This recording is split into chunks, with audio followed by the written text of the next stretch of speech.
But, maybe we start teasing a couple early ones we know Right. later on in the show. But I'm excited to bring you NFL schedule release day, of course. And Tanvir, what do you want from the Niners schedule? What's your wish list? I know this is a hard question because you may already have an idea what this is looking like. But Yeah. what do you want? Well, what I want is I think balance throughout the year in terms of the strength of the opponents. I guess it sometimes does work to an advantage to have one section of your entire season, whether it's the front half or the back half, being more strong. I like it a little bit more even out, and whether it's the divisional opponents, Seattle and LA, both tough teams.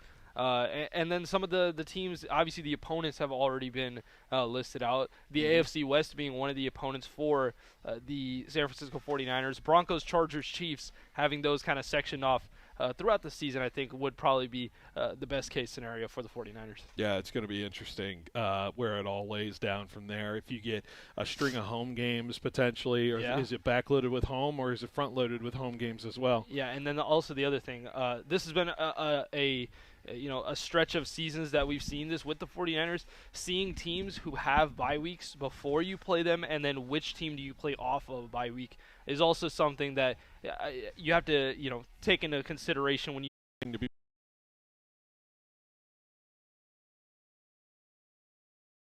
quarterback. So may make that prediction today when we find out the Raiders' schedule. Sounds good. All right. We're just getting started here, and we will continue this show, of course, all the way to 6 o'clock. Dodgers-Giants tonight. One more game of that series. Hey, the Dodgers bounced back a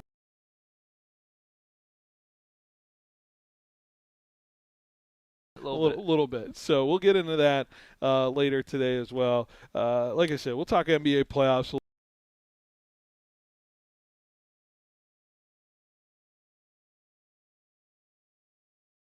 Oh. I'll intro it. Okay. All right. Oh. I'll intro it. Okay. All right. Viral moments and hot takes, always in play. Rich brings the insight, the humor, and those can't-miss interviews that keep you plugged into everything happening in the sports world. So whether you're on the road, at work, break, keep it right here. Rich Eisen, 9 to noon, weekdays on ESPN Fresno. Sports fans of the Central Valley, are you ready to step up your game day grilling? Step into the Butcher Boss and discover winning flavors that champions crave. Ask about their 5 for $35 deal, where you can feed up to 5 people for $35 every day. Located right off the 41 north of Avenue 11, stop by the Butcher Boss today and become the boss of your barbecue. Hey, I found out where the humans are going. Is it the vet? Oh no, it's Wags and Wagers Casino Night. Oh, thank goodness. I already faked a limp this week. It's Saturday, June 6th from 6 to 11 p.m. at Uptown Bar and Grill in Fresno. Wait, how much is this fancy night? Just $65, and that includes a dinner, full-service bar, dessert bar, and $150 in casino cash. Yeah, and they call us the animals. On 559.com. And it helps save dogs like us. Hungry for a deal? Toledo's Mexican Restaurant has you covered. From 10 to 2, Monday through Friday, your lunch plans are officially solved with Toledo's $16.99 lunch special. Pick your favorite fountain drink, plus your choice of super salad, and pair it with one of Toledo's popular traditional favorites, your choice of enchiladas, tostadas, or burrito. Just $16.99, Monday through Friday from 10 to 2. With 3 locations to serve you in Clovis and Fresno, Toledo's is the perfect place to erase your midday craving. Online at Toledo's.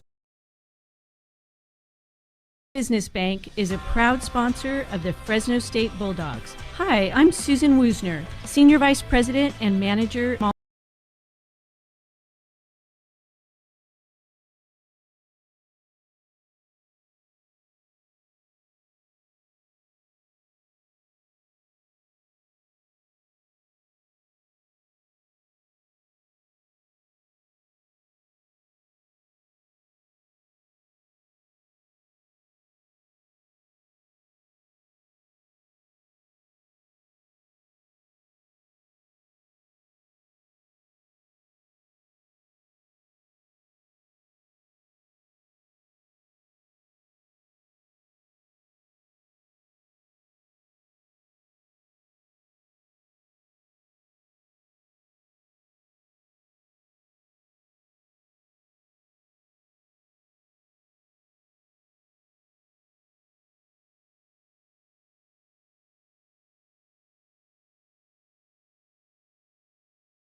neighborhoods you serve. With business accounts designed for you, local decision making, and a team that understands your goals, FFB is here to help you grow, because your success is everyone's success. Be the one who builds community while building your business. Visit ffb.bank. Member FDIC, Equal Opportunity Lender.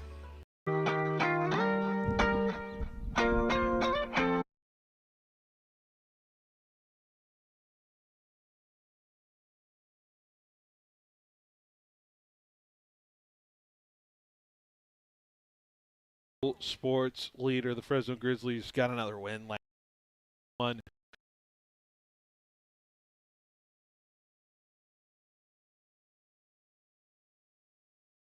When they hit the road, tonight's a good night to go down there. I know I'm going down there tonight to watch the Grizzlies take on Visalia for the third game of that 6-game series. One player that hit a home run in this series, Tanner Thatch, got his 6th home run of the year last Tuesday, and I think he's up to like 39 RBIs at the moment, batting .310. That's warranted a pretty good performance so far, a month plus into this season. And so I think it warrants some attention for you to get to know Tanner Thatch for the Fresno Grizzlies, of course. And so I had the opportunity earlier today to head down at Chansey Ballpark and chat with him ahead of his game tonight. And this is what you're going to hear now, my interview with Tanner Thatch of the Fresno Grizzlies. All right, we are here with one of our Grizzly profiles on the show here on Behind the Bench, and it's good to be joined by Tanner Thatch, who might be the hottest hitter in the California League at the moment right now. And Tanner, it's good to have you, and glad to be talking to you here. Yeah, thank you for having me. It's an honor to be here. Certainly, it's you and you, of course. It's not been a full calendar year, obviously, with the Fresno Grizzlies, but you're getting integrated once again back into this season, and you of course earning California or minor league player of the month, I think, in terms of batting. So first off, your reaction to that, because you've had an incredible start to your year. Yeah, it was definitely a blessing to get that for sure. Kind of started off a little slow in April. I felt like, and finally caught a hot streak there in Ontario and was able to carry it for a little bit. So it ended up being a good month, and excited to keep it going. Yeah, that Ontario series has to be one of the wildest weeks you've ever experienced, right? Yeah, that was a fun week for sure. This lineup, though, it provides a lot for you and the guys you've been able to bat with. It's an interesting one with a lot of lefties, right? What do you make of the talent you've been able to play with here so far? Oh yeah, it's awesome. There's always guys on base. Every time I come up, I feel like and then even if I get on base, even though I'm not a fast runner, guys can score me. So we got a great lineup all throughout, and like you mentioned, it's really cool. I've never hit in a lineup where pretty much everyone's a lefty, right. And in baseball you don't see that a lot, because first thing a team's going to do is bring a lefty out of the bullpen. But for the most part, I feel like we've done pretty well against lefties, and I think it's good for us facing a lot of lefties now, because it's just going to help us throughout the rest of our careers. Right, because you want to be a guy that's starting every day eventually right. with your career, and you don't want to be put to the bench in some fashion with that lefty-righty matchup, whatever it is. But it feels like there's a philosophy here for you guys to be able to face any kind of arm slot no matter what you're going to be seeing out there. Yeah. I think, the best mentality when facing lefties is just understanding that, hey, they got to throw it over the zone just like a righty does, and I like to take it a lot of times when I'm facing lefties, even though it's obviously more uncomfortable because of the arm angle and where the ball is coming out at. But you could pretty much eliminate a pitch when you face a lefty. Not many lefties throw a left-on-left changeup. If they do, that's a pitch I love to hit. So, you're working zone and put a good swing on it. And I think the times where we struggle is where we overcomplicate it, where we're in between sitting on a fastball slider instead of just looking for that pitch that we're ready to swing at. You got a homer on Tuesday, right? I actually saw it. I was here in person seeing you do that. What were you seeing in that at bat? Yeah, so I've always been a very aggressive hitter. Like if I see something in the zone early, especially a fastball, I'm probably going to take a swing at it. And so far this week, they've been challenging me pretty early in the count, which I really like. So if I get in there and I get a pitch, I feel like that's in my zone, I'm ready to put a good swing on it. And it doesn't always work out, but it's nice the times that it does for sure. Let's talk about you a little bit, right? Get to know you a little bit because you got a really interesting background. Of course, you come from the North Carolina area, right? And you, of course, have a baseball family for sure, an athletic family for sure. You got a famous uncle that I know, Catfish Hunter, which a lot of A's fans who listen to our station know who that's about. So, tell me about growing up with him, in the family, and what that was like. Yeah, so just my whole county is called Perquimans County in North Carolina, very small area, but big baseball tradition. You know, everything in the county is named after Catfish. You know, our high school field. He was a part of 2 state championship teams, just like an unbelievable legacy in that county. Unfortunately, I never had the chance to meet him because he passed before I was born.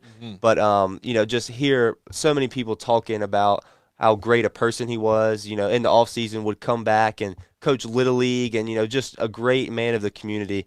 And that's why the legacy is so big, and, you know, that you see him everywhere you go in our town, because not only was he a Hall of Fame pitcher, which is awesome, but he was a great person as well, you know. And I think when it comes to baseball, it needs to be more like that. My whole life shouldn't be about baseball. His whole life wasn't about baseball. He loved people. He loved farming. You know, he loved enjoying time helping the younger community come up in baseball. And I'd love to do that in any way possible as well. So. Was that on your mother's side? Yes, yeah. yes. Yeah, so, I mean, it didn't take long for you to ask a lot of questions for sure, since you were very interested in baseball growing up young. You know, what was it like, you know, just kind of asking all those different questions about what he was like, what it was growing up with him and or with your mom and everything like that? Oh no, it was pretty awesome. And actually, so I'm related to him on my mom's side, but Catfish actually coached my dad in Babe Ruth. So my dad had like actual baseball experience with him, and just talking about like the knowledge that he had playing. I'm pretty sure he coached my dad like in the off season too, which is just pretty wild to me to think about, you know. So like he said like the pitching, the grips, stuff like that, unbelievable. But a lot of people don't know that he could actually really hit as well. Right. Which obviously he didn't get a chance in professional baseball, but they said one of the best hitters to ever come through that county as well. And back then they swung wood bats in high school, which is pretty cool too.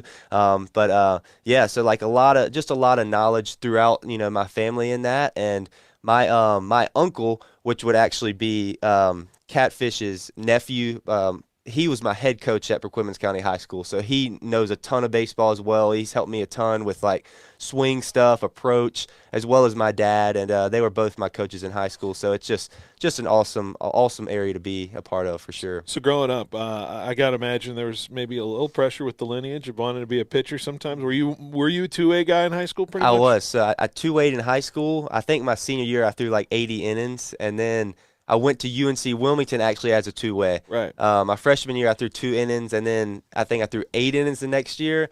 Ended up kind of going all in on hitting, but there's still days I really miss pitching, being on the mound for sure. You mentioned Wilmington. You had a choice there because you got drafted, right, out of high school, so you had that option. I know we talked to a lot of athletes here in the Valley that have that kind of situation arise. And tell me a little bit about wanting to go to Wilmington instead of you got drafted by the Giants, I think. The Giants, right? yeah. Yeah, so tell me a little bit about that decision. Yeah, so it was kind of a weird situation because it was very unexpected. I had no idea that I'd have a chance to be drafted out of high school until like March or April of my senior year. So like as we're already into our season of high school, I just happened to be a scout from the Giants wanted to come watch me pitch, and I wasn't pitching that day. I texted him. I said, "Hey, you could come watch me hit though." And I had a good game. I think I hit a home run. I had a couple base hits. So after that kind of sparked some more conversation, I guess. Yeah. And I had no idea what the process was like. Like I didn't know that people got agents or advisors, so I didn't do anything like that. It was all just me and my dad and my family trying to decide what we wanted to do, you know. And I committed to Wilmington as a sophomore in high school, and really loved the coaches there, really loved the opportunity they wanted to give me. And you know, so went through the draft process and had a couple offers earlier and just didn't quite, you know, meet what we were looking for. And then the Giants just kind of came in the last moment and was like, "Hey, we're gonna take you here." And I was like, "Awesome." And it just didn't quite work out at the time, and decided to go to school. And I really felt like I went to summer school at UNCW before Mm-hmm. to kind of do like some classes, get some stuff under my belt, and really just felt connected to that place. And my Christian faith is the most important part about my life, and I really felt like God was calling me to be in Wilmington for some reason. Right. And at the time, I knew baseball was going to be a big part of that. It was going to be my platform. But more than that, now looking back, I can see with the friendships made, the people that I saw come to Christ, and like the people that have impacted me in my walk with the Lord and through baseball, that it was all 100% worth it to go to school, And I'm so thankful for the 3 years that I had at Wilmington. And people ask me a lot, like, do you regret the decision of not going out of high school? And I don't regret it at all. Right. I know God would have had a plan either way, but I don't think I was quite ready, maturity level either, as a baseball player and as a person, to be on the West Coast away from, North Carolina at 18 years old. I don't think I was ready for that yet. But I'm very thankful for how God worked it all out for, to be in the Rockies organization now. So Absolutely, and you get brought in here kind of the same time as another guy who has kind of a similar like life with you, right? Mm-hmm. The baseball family lineage. You come in here with Ethan in the tail end of the year. Did you guys immediately bond kind of over that a little bit, knowing you had some baseball lineage in your family? Yeah, so I actually met Ethan before the draft, which was pretty cool, and it was really just kind of a God thing, and it was really cool. So we're watching the draft on day one to see Ethan get picked, and I knew him, but like I didn't know him like enough to like text him and be like, "Hey, congrats, man," you know. But saw he got picked by the Rockies, and going into the draft, I didn't think the Rockies were going to be a team that would draft me. I guess they weren't high on like the list that I thought. And then the Rockies come in 8th round, and they're like, "Hey, we're going to give you an opportunity." And the first person that texted me was Ethan. So like that was really cool how before, we barely knew each other, and he texted and was like, "Hey man, excited to see you again, get to work with you." So, and it's been a blessing that pretty much everywhere we've gone, we've been together, and we've kind of linked arms, encouraged each other throughout, highs and lows, because, we know how baseball is. There's going to be a lot of highs and lows, and he's been a great person to just be beside and talk to, and I've got to meet his family, just amazing people, and just a great guy to be your teammate and your friend as well, for sure. How have you guys, assimilated to Fresno? As Ethan said, it was kind of a whirlwind last year, just kind of, grabbing on for dear life and getting that playoff run in. Yeah. But this year feels like you've settled in a little bit further in, and just being a part of this community. What have you guys kind of embraced about the community so far? Yeah, so last year, when we came in, I think it was like the 1st of August around when we got here, and it was scorching hot still here, but it wasn't as hot as it was in Arizona. So we were glad to get about 15 degrees cooler, but we jumped right into, the season with the guys, and, the team that was here embraced us, and they're really happy that we were here.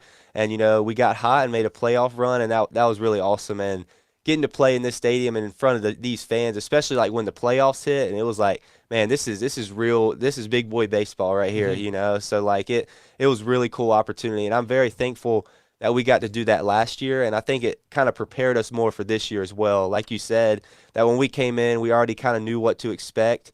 We not fully veterans, but kind of in a sense like veterans coming back. Like we've experienced what this is like, and then some of the other guys asking. That are here for the first time, asking like kind of what's it going to be like, that sort of thing. So I think this year it definitely helped us to settle in a little bit and just get out here and just be confident and understand like, hey, we can play with these guys. We belong. We can go out there and help this team get back to the playoffs and hopefully win the league. So. How have you filled your off time here? Have you found some fun things to do so far? So actually, this past Monday, me and my wife went to Yosemite. So that was awesome. First time? Yeah, first time. Wow. Yeah. So got to go right up to the waterfalls and see, the mountains. It was beautiful. Other than that, one off day, we went to Bravo Farms. We really enjoyed that as well. That was kind of gave us more like a North Carolina feel a little bit. Yeah. And I got a tri-tip sandwich, which we don't have in North Carolina that I've seen. So that was really good. Not quite as good as that North Carolina brisket, in my opinion, but, it was good.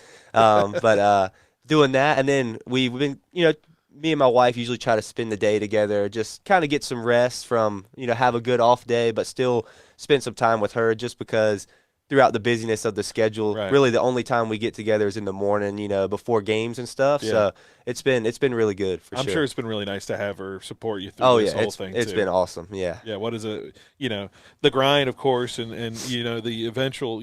Obviously, you want to get to the top level, and having the faith in getting there. How do you kind of stay away? Because I imagine that's that cookie that you always kind of are hoping for, but you want to stay within yourself and play the way you want to play, right? So how do you battle through that? Yeah, I just want to remind myself every day to just be where my feet are, take it day by day, and when I leave the field, I'm still a baseball player, but I don't want to focus on baseball. I want to be a husband. I want to be a follower of God. I want to be, who I know I'm called to be in Christ, and I can do that on the baseball field as well, but, it's not easy, have a bad game or even have a good game to just go the rest of the day thinking about it, watching my at-bats, doing this, doing that, and I still do that, but more importantly, I want to be able to have an escape from the game and understand that my identity is not alone in baseball, but I have an amazing wife that's here supporting me.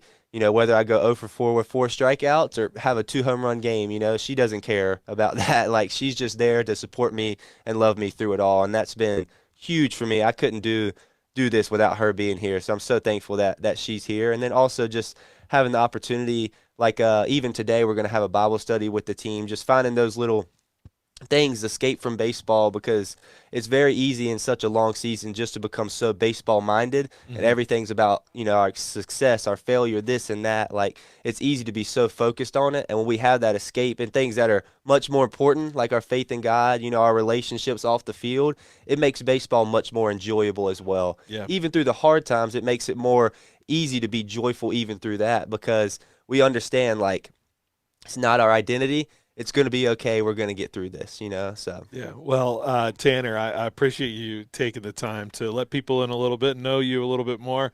I got to imagine the more you hit like this, we may not be seeing you much longer here in Fresno. So I appreciate you taking the time today. Yeah, thank you. Absolutely.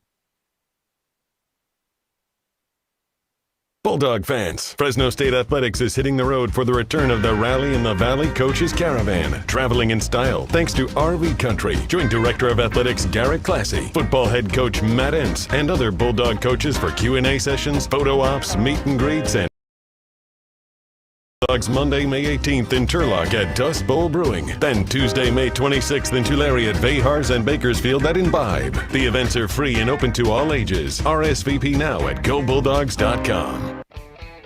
Stepping up to the plate, it's Richard's Prime Rib and Seafood, the original, a true family-run restaurant, serving slow-roasted certified Angus prime rib, hand-cut steaks, and the freshest seafood since '69, a winning tradition. Richard's Prime Rib and Seafood is now open for lunch Wednesday through Friday and dinner Wednesday through Saturday, so you'll never strike out on a great meal. Richard's Prime Rib and Seafood, a Valley dining tradition, because when it comes to great food and family, they always hit it out of the park. So, Dad, Mom says you're both retiring next year. That's right. Finally time to start doing all the things we've been saving for. I love it. Have you figured out how to convert your 401ks and investments into income for that? Actually, I have no idea how to do that. I guess I better figure it out so I can start spending your inheritance. Just call Thiessen Duker Modern Wealth Management. I met one of their advisors at a 401k meeting. Then I had them do a complete financial plan for me. Your mom and I could use that kind of help. But why Thiessen Duker? Well, they're different.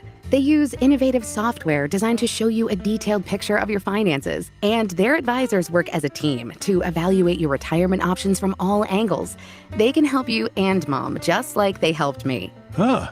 I guess I should call Thiessen Duker. Right. And about my inheritance, go ahead and spend it. I'm good.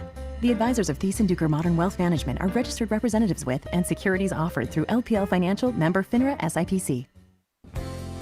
At Helena Agri Enterprises, we've been committed to helping farmers achieve success since 1957. In the years to come, Helena will continue to be there with the people, products, and knowledge to help increase your productivity for greater returns. The way we see it, your success is the only measure of the work we do together. To find out how Helena can help you achieve or exceed your production goals, contact your local Helena representative or visit us at helenaagri.com.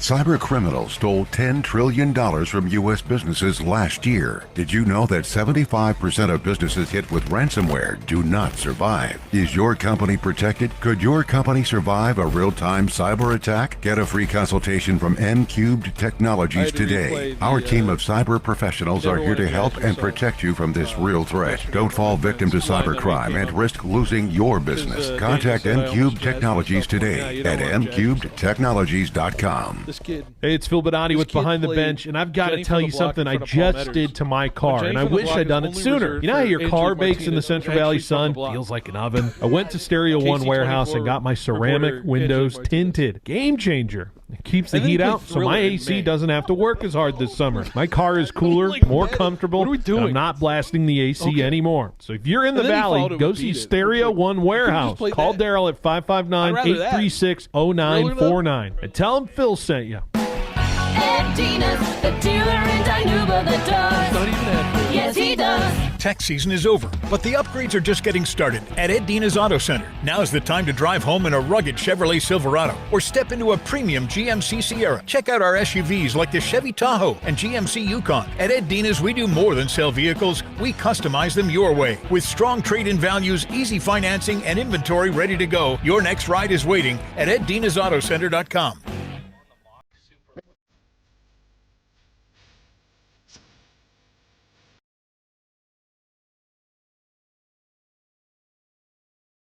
Behind the Bench here on 1430 ESPN Fresno, the Valley's local sports leader. Big thanks to Tanner Thatch for taking some time today out of his ball game to talk with us. And if you want to listen to those interviews, of course, we got them all on our shows on demand on the 1430 ESPNFresno.com website here with us as well. Back with Tanvir and back with Daniel. Well, not back with Daniel. Daniel's here for the first time. Daniel, how are we doing on this Thursday? We're doing pretty good. Yeah. I was waiting a month and a half for my jersey, and it finally came in, so I'm happy. This is the debut of the jersey, the Mexico jersey you bought? Yeah. Nice. It's nice. Awesome. Yeah? I like it. Thank you. If you don't get out of the group stage, does this jersey go away to storage forever because it'll only remind you of Mexico failure? Yeah. Is that how that operates? Tanvir, do you operate that way with certain jerseys? It's weird because when the 2018, the whole World Cup thing happened with the U.S. where we didn't qualify, it's weird because I never got a jersey during that time frame. Right. So I didn't really have to do anything. But I guess I do have this year's USA World Cup jersey. So I might have to burn it if we get like. If 3 it's points. A cataclysmic failure. Yeah, if we get 0 points, then yeah, I'm burning it. It's goodbye. Never again. Yeah. I had the same thought, more of in the retrospect sense, because I was shopping around. There was like a sale of sports gear yesterday.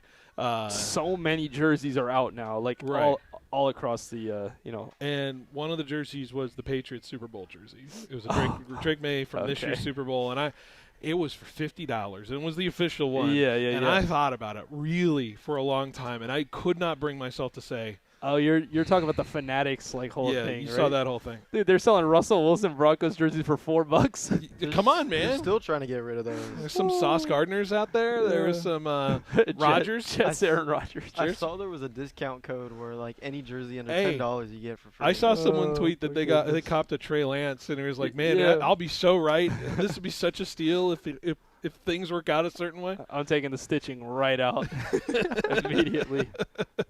I grabbed a couple Warrior gear. They had a lot of like 22 championship gear out there still on the website. I'm like, let's go. Let's just soak in that memory. You can just say it's vintage. Exactly. And then bought a $70 sweatshirt for like $14. There we go. This is like Warrior sweatshirt. Perfect. So, perfect right now for the 90-degree temperatures that are here in the Central Valley. So. Let's touch baseball a little bit. We were watching some Dodger baseball last night. Were you locking in a little bit? Or? Yeah, Shohei Ohtani continues to prove that he's pitching like a maniac right now. Can't hit. Maybe not. Yeah, I was about to say maybe not on the hitting side, but the pitching side, he is the best ERA in the league in terms of starters, and just the ability to play as good as he is at the pitching position while still being a DH. Mm-hmm. Very interesting, very crazy. For a player, and that kind of just solidifies him, again, still as one of the best players in the league. We were asking yesterday the question of whether what the Giants are doing before last night's game was qualified as ownage at the moment. Paul Mettersy, a known Dodger fan, said yes, it's currently ownage that the Giants have right now over the Dodgers. Even last night's win for the Dodgers, I don't think quite gets them out of the hole of ownage just quite yet. Got to get another one. If the Giants win tonight, then we're back to the ownage for sure, solidifying. And by the way, this would be the first time I think I read a stat the Giants would have won 2 series against the Dodgers in the same season since 21 against the Dodgers. Yeah. And by the way, in 21, I believe they played the Dodgers 6 series instead of the 4 they currently play now with the new modified schedule. So this Giants team, who I say has been horrible, maybe the worst team in baseball, if they somehow win 2 series against the Dodgers with 2 series left, I would say the ownage is there. But feels like a kind of a weird momentum game for either of these team seasons. I know the Dodgers are going to be in it to the end, right? That's just the nature of what their talent offers. But I think it's more of an interesting question to ask yourself. If the Giants have come out of here 3-4 against the Dodgers going into this A's series, 5 games below 500, you right the ship against the Dodgers, that's got to feel something, right? Yeah, totally it is. I think that even though the Dodgers are not necessarily in the same, boat that they were originally in terms of the start of the season, even like at the backstretch of last year, I still think this is a good team and one of the better teams in the NL. So it would be a good momentum boost for the Giants if they were able to win tonight. What do you think, Daniel? Giants win tonight. Does that start right the ship for the Giants if they take 3 or 4 on this road trip to start with the Dodgers here? Yeah, I know. I said this yesterday too, but I do think this is the momentum shifter. This is the series to get it done. If you want to change how the season is going to go, because I will stand by that. The season can't be won in May, but it can definitely be lost. And I think with the fact that if the Giants go out, take this last win, take 3 or 4, that's a lot of motivation to go into the next series against the A's, who I'd argue might be a better team currently than what the Dodgers are, just based better off team than what currently the Dodgers are. That is a wow. Based on momentum. That is momentum a bold right now. statement at that moment. That's fascinating, Daniel. Just on momentum. I'm not going to say Do you realize better what you just players. said? Yeah, I do. And I'm going to stand on it. I will stand on it. I mean, that's bold. But to just go and beat teams that are doing what is better on a record than you, and to go out and beat them, I think that is a great momentum shifter. I'm sorry I had to walk off set and cough because of the blasphemy that this guy was talking about. I was about to say, I couldn't believe. I'm sorry, but this is also proof that Daniel, come on, well, let's not overreact here. I'm just saying the Giants, who, by the way, I feel are objectively better since they got rid of, Patrick Bailey, who was actively losing games for them. Mr. 0 for 4. Yeah, it's certainly been a refreshing way to see this Giants team attack it. And I don't remember who the pitching matchup is tonight. I know it's not Snell because I think Snell's coming off of an injury. Or he was pitching on Saturday. It's Landon Roop against Emmett Sheehan. The only thing the Dodgers have going for them tonight is that we know that Emmett Sheehan, if there's anything, he becomes the Cy Young winner of pitching because of his stats against the Giants. It's one of the crazier stat lines against the Giants I've ever seen. The dude just flat out gets the Giants out. So maybe tonight changes things in terms of the momentum. I like Landon Roop as a pitcher too. He's a real grinder tonight for the Giants. But for the Dodger fans out there listening, is there a long-term concern of what Mookie Betts has looked like so far this season? Is there a long-term concern of how Shohei has looked this season? One of the worst stretches of Shohei's career since he was with the Angels in 22.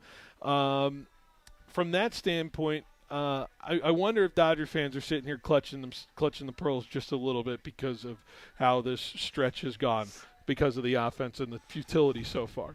I mean, yeah, but we've kind of seen this kind of thing before the last 2 seasons where there will be stretches of the season where the Dodgers just don't look like the Dodgers and just figure out a way to get it done by the end. I'm not in no way saying that this is, a team that's ready to go out there and win a championship in the state that they are right now. But we have seen year after year that these guys have been able to recover by season's end, especially with the injuries to the pitching staff. And still be able to get wins in the back end of the season. So, I don't know. I think that they'll be fine. I think that my thought of them being the outright like one of one favorite in the NL has kind of changed. I think there are teams in the NL right now. Atlanta's one of them, which I think is playing really well. And even the teams that are in the West, like the San Diego Padres or the San Francisco Giants. And then, the NL Central's still good. So the Central's insane right now. The Cardinals are continue to winning games. I don't know if they ended up winning against the A's. The A's might have came back earlier today. That game's still going. Oh, no, the Cardinals did score 2 in the 9th and beat the A's today. So the Cardinals up to 25-18. So it just does. It's a little unrelenting on the National League side. The American League side just looks like a bunch of pancakes. Bunch going of garbage. Cars scored in the top of the 9th. Yeah, I saw that score there, Jorge. Appreciate the update. Dodgers lost tonight, would mark the first time since 2014 they have started a season losing each of the first 2 series against the Giants.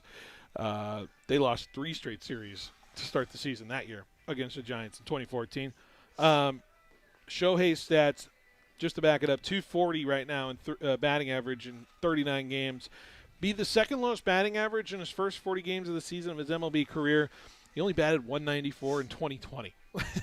We all know 2020 doesn't exist. Yeah. So it's going to be It's going to be tough if Shohei continues to struggle. More concerns for Shohei, maybe. I don't know. I think the pitching's awesome. I'm most concerned about Mookie. I jokingly said 2 days ago, I think the Red Sox how bad Mookie's been the last 2 seasons. No, I'm kidding. Yeah. He has tapered off, though, is what I was saying. I'm concerned if I'm a Dodger fan looking at what Mookie Betts looks like, and I'm like, is he ever going to get back to what he was, during those winning stretches, the 2020 World Series title and getting them to where that was. It's a little concerning if I'm a Dodger fan about what's going on with Mookie. Yeah, I think he has really tapered off since he won the championship with the Dodgers in 2020, and that is seriously a cause for concern in my opinion because of what you're looking out of him in terms of the future.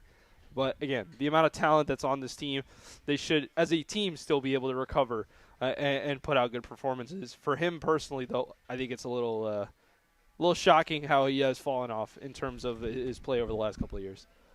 So Giants and Dodgers, that's coming up tonight. Little betting line for you. I'm kind of amazed the Giants are only plus 149 to win tonight.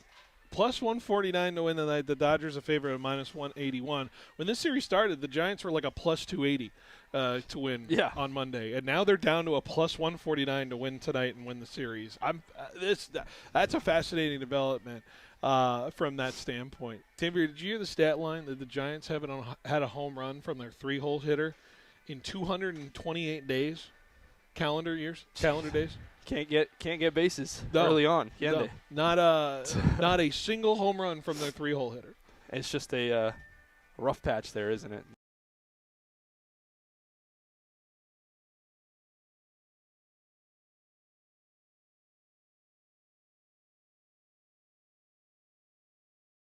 What's going to happen? Okay, all right. You're dropping the ball here, Jorge. It's going to be all right. The Giants are going to win. All right. All right.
teaches you real-life words and phrases. And with Babbel's interactive bite-sized lessons, you'll remember what you learned. ¿Cómo te llamas? ¿Cómo te llamas?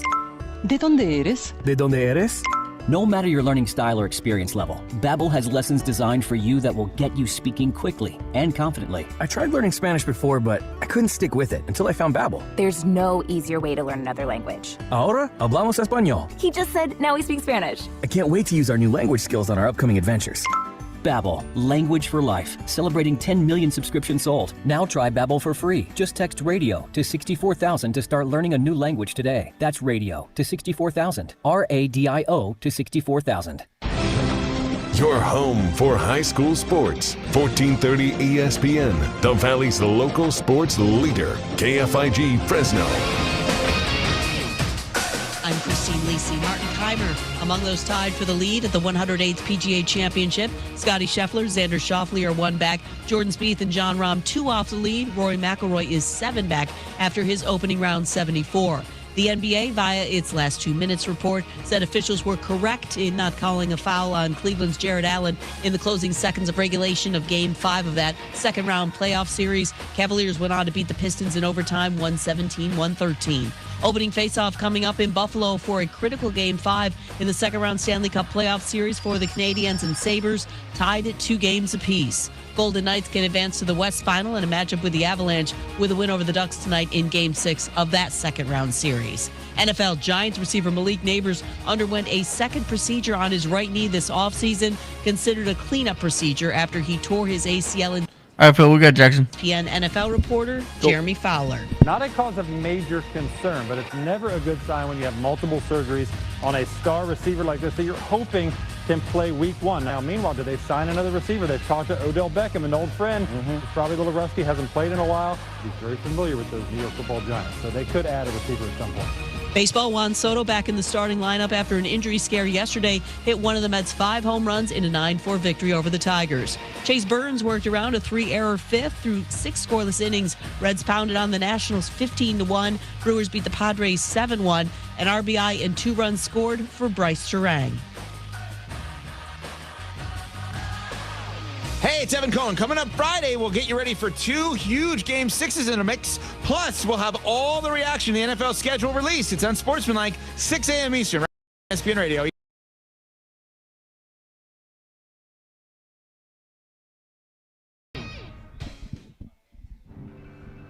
From local high school sports. It's good to be joined by our student athlete of the week. Anthony, how's it feel to be a student athlete of the week? Feels good, man. To your Fresno State Bulldogs. Pleasure to always have Coach Entz in the building here. And Coach, how are you doing on this Tuesday night? Doing good. Doing really good. When the athletic director of Fresno State drops in here at ESPN Fresno, Garrett, it's good to have you in. You know, we're just grinding every day, trying to get better. But beautiful weather right now. And voices from the pros. On ESPN Fresno with Sean Merriman, Charger linebacker. Great. Man, appreciate it. Thanks for having me. Q Myers joining me now. He's with the Raiders, of course. Man, I love Fresno. I really do, man. Rick Neuheisel here with us on ESPN Fresno. It is a treat to be on ESPN Fresno. This is your home for all things sports. Hosted by Phil Bonatti, breaking it down, calling it like it is, and taking you behind the game. This is Behind the Bench on ESPN Fresno. Right, Behind the Bench here on 1430 ESPN Fresno, the Valley's local sports leader, here live at Fashion Furniture. Of course, reminder, always here on these Thursdays at Fashion Furniture, so you want to hang out and enjoy some sports talk, this is the place to be all the way up to 6 o'clock tonight. We have pizza from Me and Ed's, of course, courtesy of Me and Ed's. Be sure to swing by today and just enjoy the day. Nice, cool AC here at the selections of Fashion Furniture, and maybe find something that you've been seeing to tie in the entire, decor of your home. Maybe looking for that missing piece there, and suddenly it appears for you there. So it is good to be here live on this Thursday afternoon. Of course, a reminder, Lee's Air Hotlines, how you reach us, 559-320-1430, the way to reach us as well. And now, right here on the Lee's Air Hotline, joining me, it is Mr. Jackson Moore, who is on the line. And Jackson, hope you're doing well. Glad to have you here on this Thursday. How are we doing?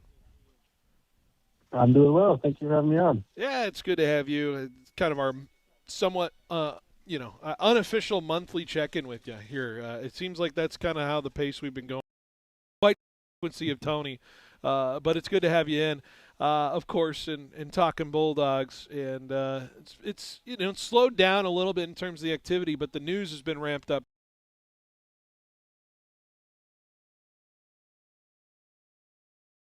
Approach the end of May here, or the mid part of May, and the end of this era of Mountain West sports with Fresno State.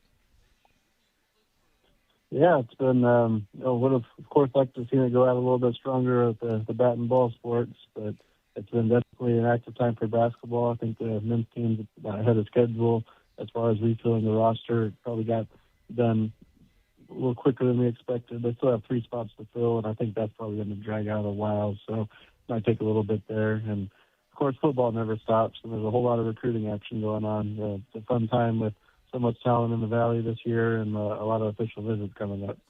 Yeah, I want to touch on basketball first with you because I had an opportunity to have Vance Wahlberg on, and of course, he feels great about what his work has been.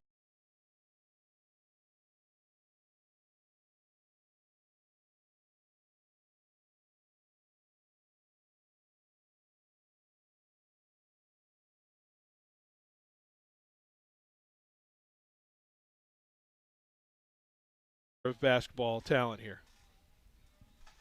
Well, I think in general, I'm excited about the amount of Division I experience that's coming in. Last year, well, you go back to year 1 with Coach Wahlberg, and they were really scrambling to get that roster together. Year 2, they had a lot better grasp, a lot more money to work with, but still, only 2 Division I transfers came in last offseason, and Jake Heidbreder was a huge one, obviously, but would have liked to have seen some more depth. I think they took a pretty big gamble on the Europeans, and it was kind of hit or miss with some of those guys. Some of them worked out very well, and but still, by the time this got to the end of the season, it felt like the roster was pretty depleted between injuries and a couple of guys that maybe didn't pan out as well as hoped. So now you get to year 3, and from what I'm hearing, they've had a lot more NIL to work with, and it shows a lot more Division I players coming in through the off season, through the portal, a lot less reliance on overseas recruits and true freshmen. There's only 3 freshmen coming in and 1 European so far, and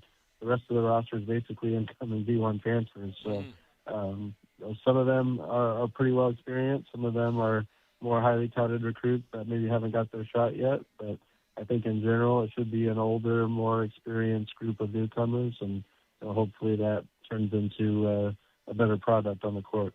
Yeah, what do you make of the makeup when it comes to comparing what we are facing now in the changing of the guard to the Pac-12? Of course, we know what big player is sitting and looming in that conference, but Jackson, in comparison to that and what is shifting around, how do you see it all kind of stacking just in the relation of that? And is this team feeling like a team that's prepared for what should be condensed, talented conference coming into next year? Yeah, I think the biggest thing you worry about when you face some of those higher end teams is are you deficient somewhere? And it feels like this team's got quite a bit of a little bit of everything. Maybe they can round out a couple of attributes here with the last couple of spots, but a good assortment of 3-point shooting. They've got what I think are a pretty good combination at point guard and center, which going to be your most difficult thing to figure out here in this portal era.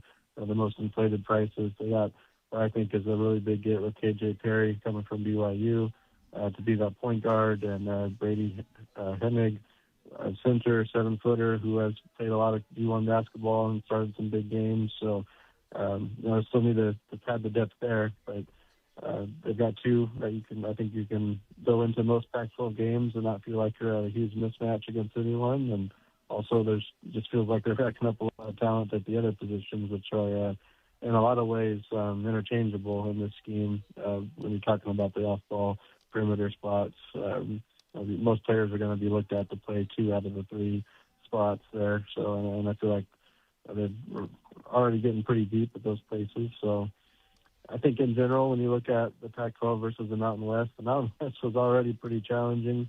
You might actually have.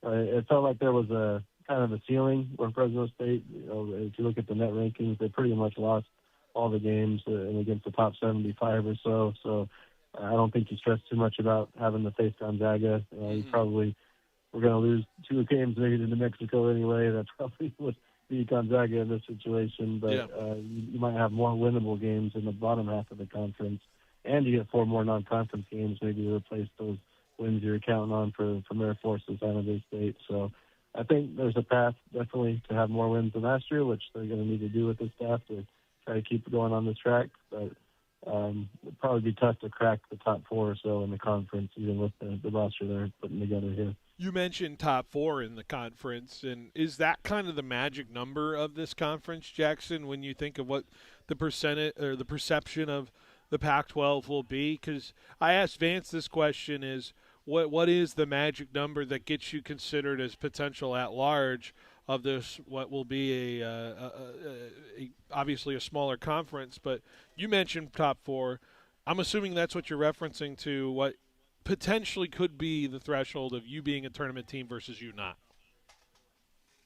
Yeah, I'd say so. I think you kind of expect Gonzaga, San Diego State, Utah State. It's tough looking at rosters right now and all the changes, even with some of the more higher level teams. But you just kind of expect year in and year out those 3 teams to be in that mix, and especially together. And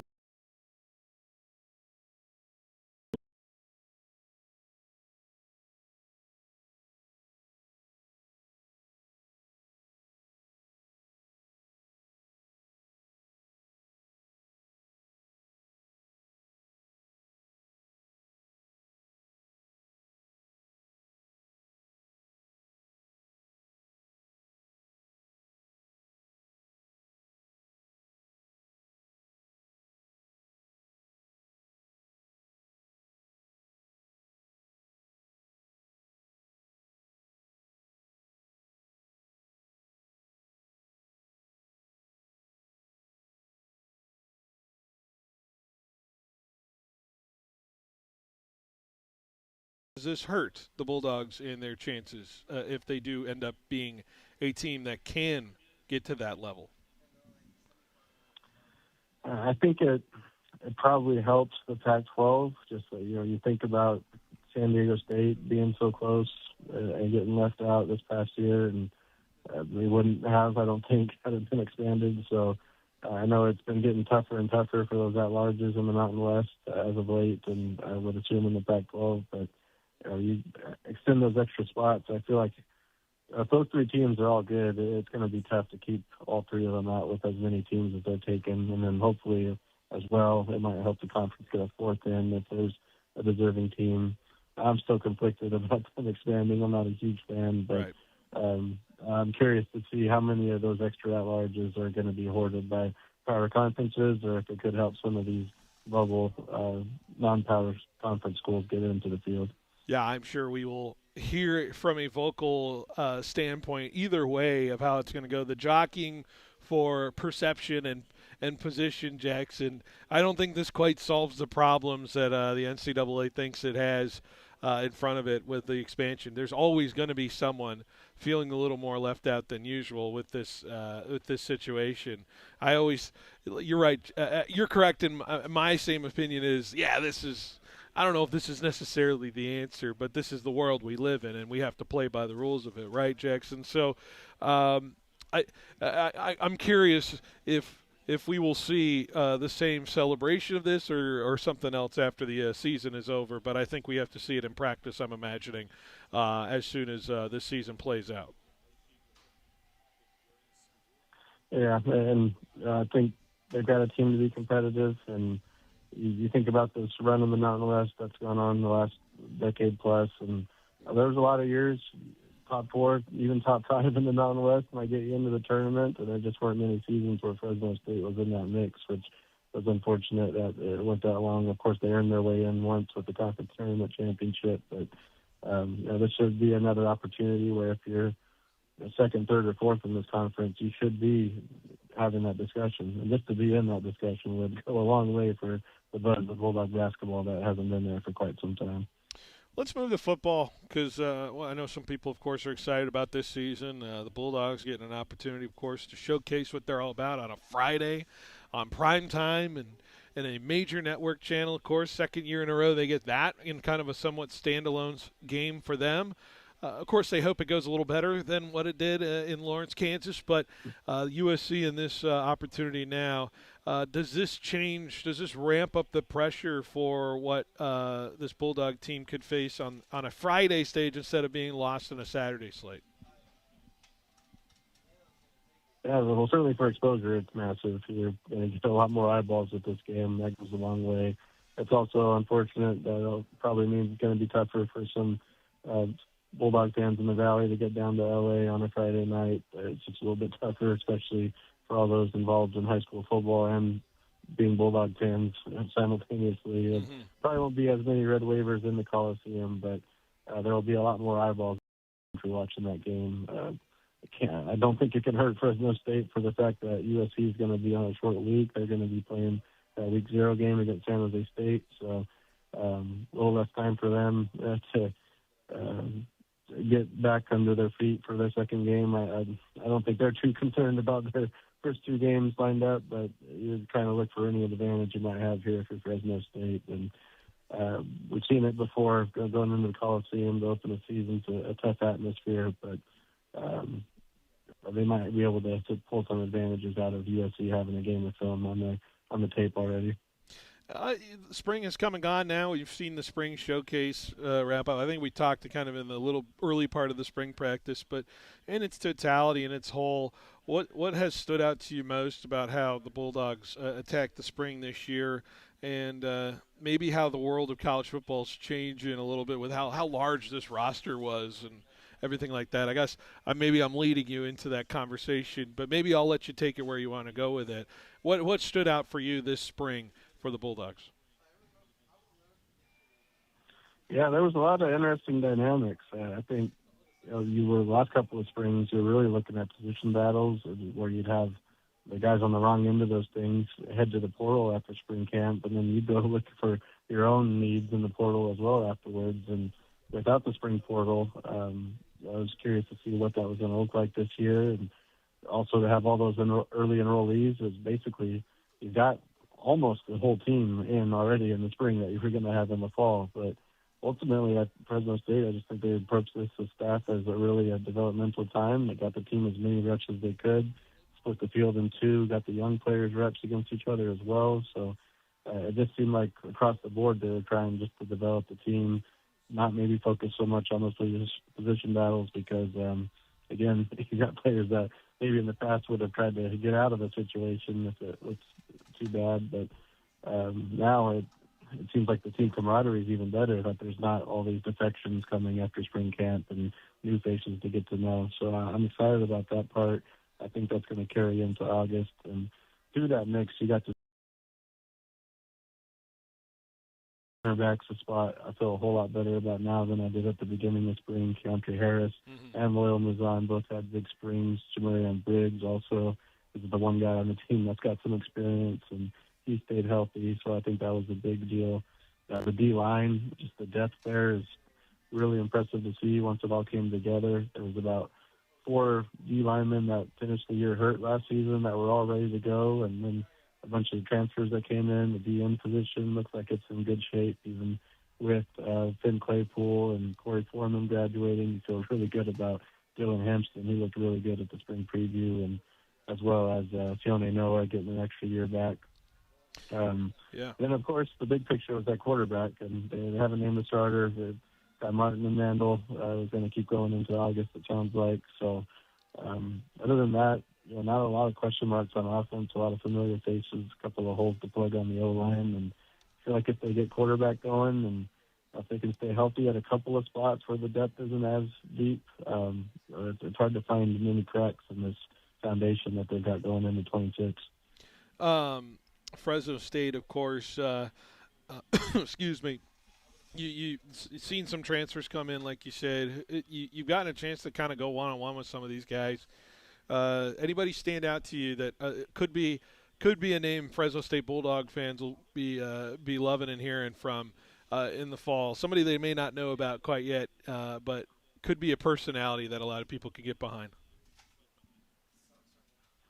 Yeah, well, one player I featured recently from the spring interview, Taylor Powell's coming in from Northern Illinois, where he was recruited by Coach Benedetto, and you just see him at practice, and he's 6'4", and he's real long, and he's in that safety unit. He obviously stands out with that frame. You can just kind of imagine a different dynamic he can bring, and then personality-wise as well, kind of more of a short-spoken and shyer guy, but a little bit nervous even, you could say, but he just plays with his hair on fire and kind of brings that unpredictability to the field as well. So I'm excited about that. And Dylan Hampton also, as I already mentioned, he's one of the more high-profile transfers here, even coming from Sac State. But I got to cover him at San Jose State, and it's been interesting to see him go from a walk-on at San Jose State to now what looks like an impact player at Fresno State with a stop at Sac State in between. He's well-traveled, but his career trajectory has just changed so fast, and really excited to see him. I think he's going to be a guy that people are going to get to know pretty quickly here this season. I think the energy is, and for a complete performance from all sides of the ball here this season. And I'm not going to inundate you with the quarterback question this time around. I think you're going to get out of this one, Jackson, without talking about the quarterbacks. But we will get to that position at some point. But I know we're out of time here. But Jackson, how can people find you? Where can people see what you're doing? Yeah, head over to barkboard.com. We've got a lot of spring coverage still coming out, some interviews I've been holding on to, and a lot of recruiting going on. There's been a lot of showcases going on around in the Valley, and official visits are coming up here in 2 weeks. That'll kick off, so most of the Bulldogs 2027 class will happen about in the next month and a half, and it's always an exciting time. So hope people head to the site. We've got some specials going on. It's $1 for your first month to join, or you can get a whole year for 50% off. All right, Jackson. Well, I appreciate you taking the time to come on the show again. Appreciate always the visits. We'll probably talk in June at some point and start projecting what this team will look like in the Pac-12 side of things. So appreciate you stopping by. Absolutely. Thank you for having me. I appreciate it. Absolutely. Jackson Moore here on 1430 ESPN Fresno. Let's take a break, and when we come back, more NBA talk. Yeah, we haven't got there yet. Let's talk about that next on 1430 ESPN. It's the Memorial Day sale at Fashion Furniture. Recliners starting at $297, sofas from $797, and sectionals from $997. This is it. This is the big one. Ask about free local delivery and 0% financing for 36 months. The 66th annual Memorial Day sale at the largest locally owned furniture store in the Valley. Shop today at Fashion Furniture, across from River Park. There's nothing like it in all of California. The Donald P. Dick Super Saver Program is an annual maintenance membership for your home's heating and air conditioning. A certified HVAC specialist will service your system at no additional charge. They'll make sure to keep everything running right, including filter replacement, refrigerant checks, airflow checks, and electrical inspection.